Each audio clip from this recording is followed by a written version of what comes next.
Hello, Chem 12. This is Mr. Chan again. And today what I want to do is talk about the ionization of water and something called the acid ionization constant. All right. Now, when we think about water, for water, there's a very low concentration of ions present because one water molecule donates a proton to another water molecule. Recall, water can act as an acid or a base. It can donate or accept a proton from an acid or a base. So why not donate to or accept to itself? As a result, one water acts as an acid and the other acts as a base. And we call that auto-ionization. So let's say, for example, here we have water and water plus energy. Okay.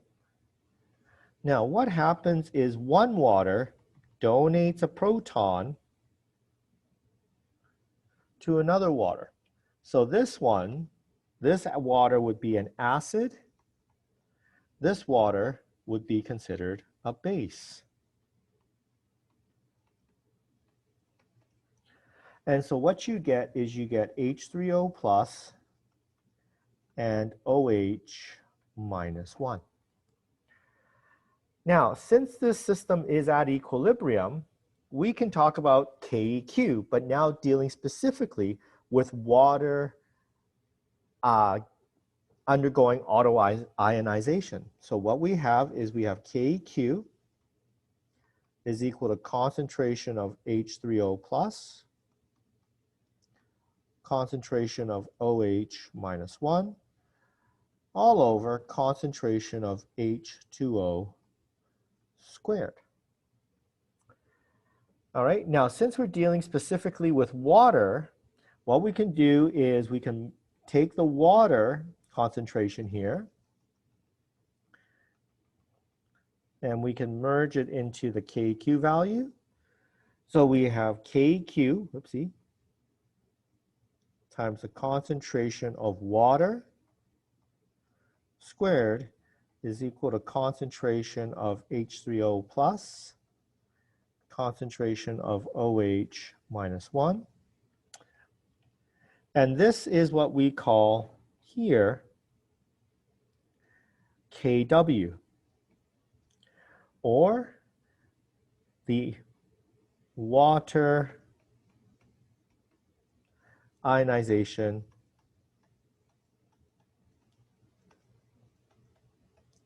constant.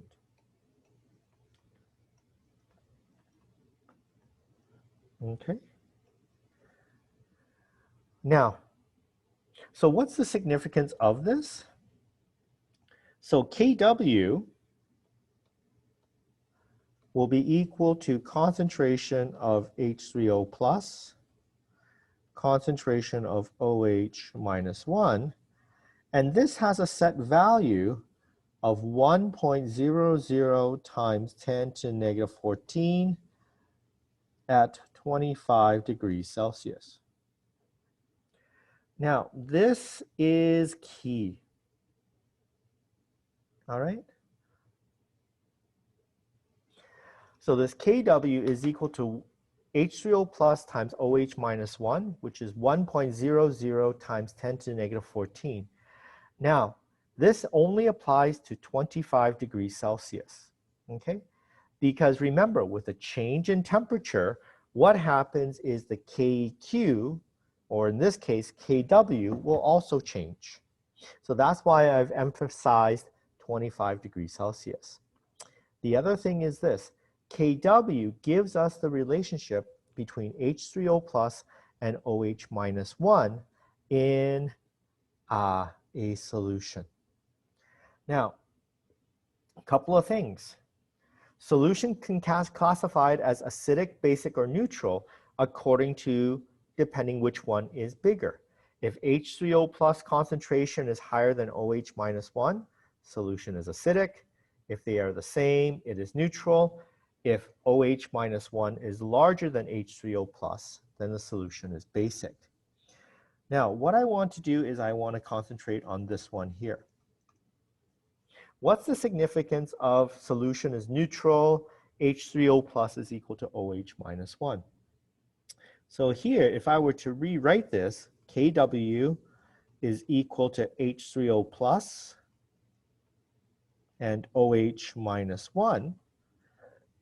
That is equal to 1.00 times 10 to the negative 14. Now, at neutral,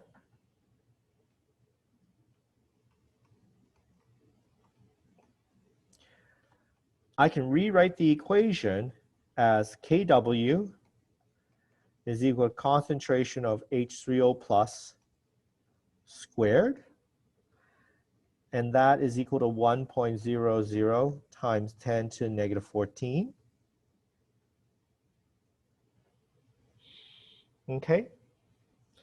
And solving for H3O plus, that would be 1.00 times 10 to the negative 7, which is also equal to the OH minus 1 if it is at neutral. Now, you might say, well, Mr. Chan, why should we care about 1.00 times 10 to the negative 7? Is because when you think about neutral water, you get a pH of 7. You always think of something as 7, pH neutral. So where do they get the number 7 from? Is from this 10 to the negative 7 right here. Okay? So this is where you get the idea of pH equal to 7 for a neutral solution. All right? Now, as the temperature increases, Kw also increases, but because during the increase, concentration of H3O plus is equal to OH minus 1, the solution stays neutral. Now, what do I mean by this? So let me give you an example. There's a reading here that I want for you to take a look at. Because here, it says here, when water is heated, what happens to the H3O plus? Is hot water acidic, basic, or neutral? What happens to the value of Kw when the water is heated? All right, this would be a typical example question that you could be asked. So if we were to go back to, let me see, where is it? Right here. Where is it? Here we go, Kw. Okay.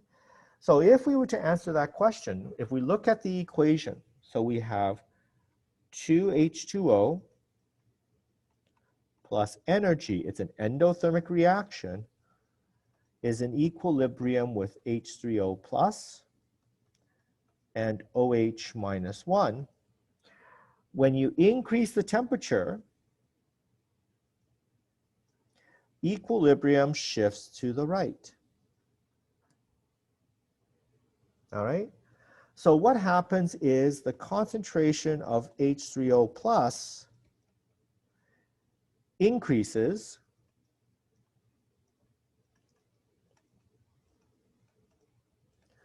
but stays neutral.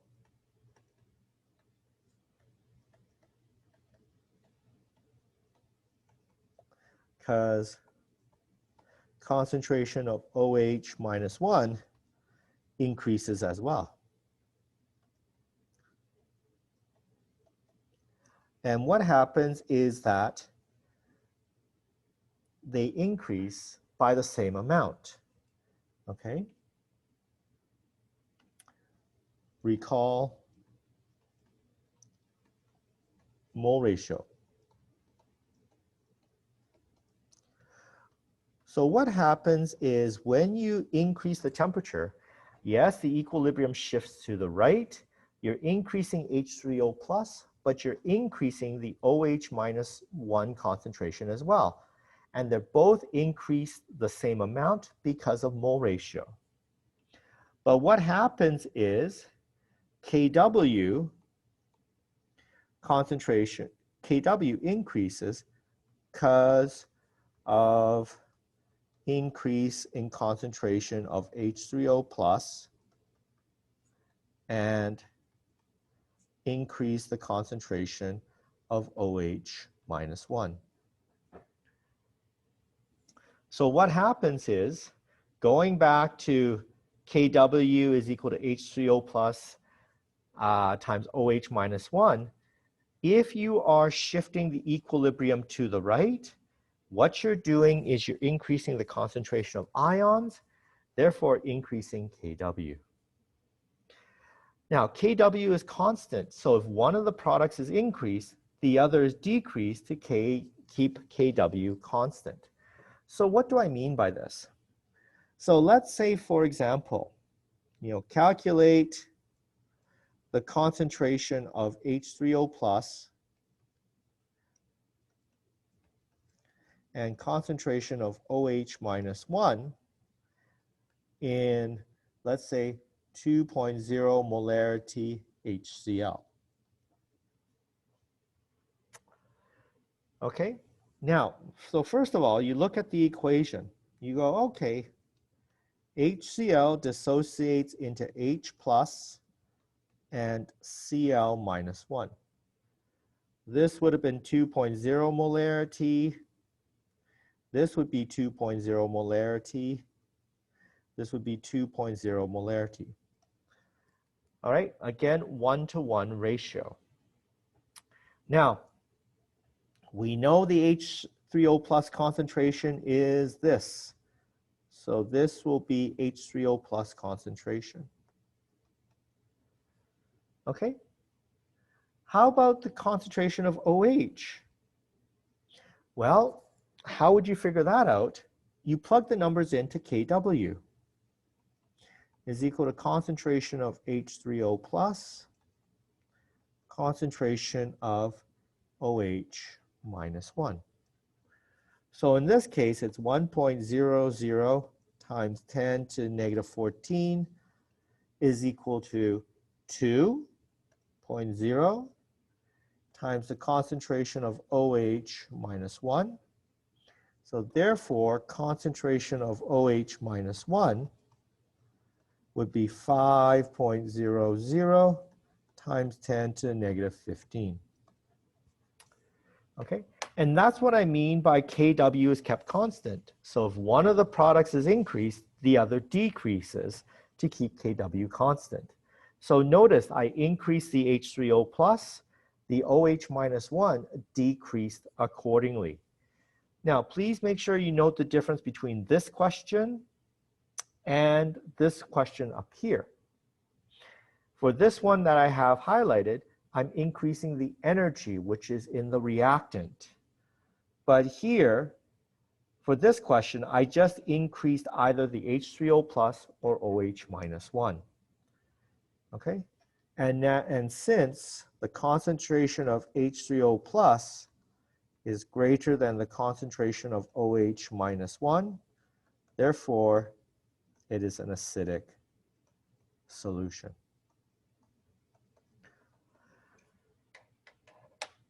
Now, some of you might question, well, Mr. Chan, why do we have to consider OH minus 1 in HCl, which is obviously an acid? Well, remember, because HCl is dissolved in water, we have to keep in the back of our mind this equation up here. The 2H2O plus energy gives you H3O plus and OH minus 1. So you actually have to consider not only the acid breaking apart, but how does the acid or the base breaking apart affect this equilibrium system? All right, folks, so that is the introduction to Kw and what we can do with the information there. All right, folks, thank you. Have a good day. Goodbye.